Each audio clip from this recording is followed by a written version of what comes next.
Tình yêu bầy bầy, thế cái phần khai cái đó là cái chuyện rai này còn còn đó, rồi nó là cả nên chúng ta luôn làm đại sự khai cái đó, thì tất nhiên cái chuyện rai đó mình rai bằng đó, thì cái chuyện rai cái gì cái chuyện rai cái flip card, cái music video, cái hinyam terap sana, cái pengalaman ini dan mengapa di dah bisa.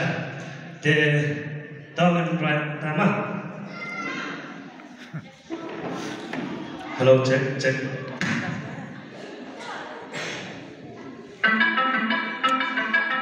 Hãy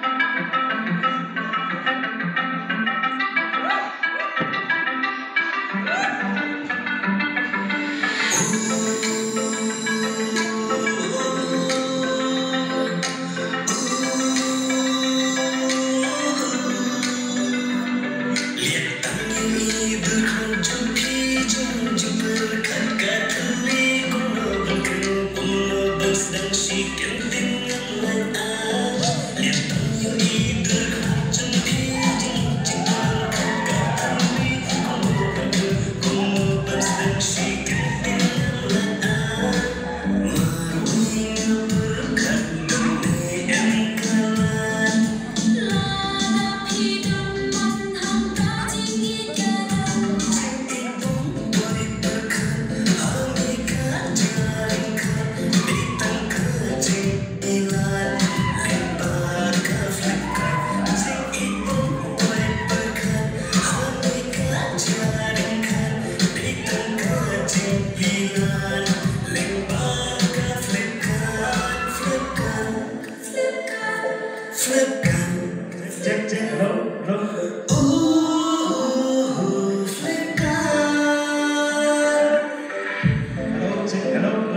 Gõ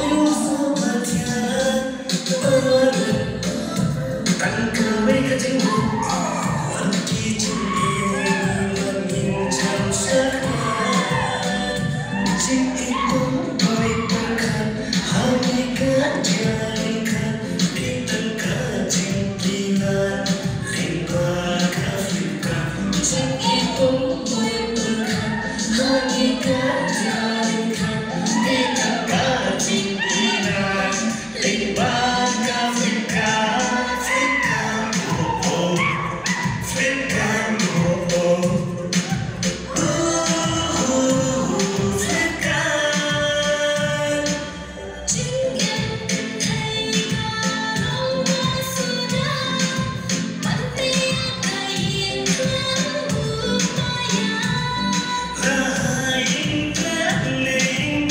lỡ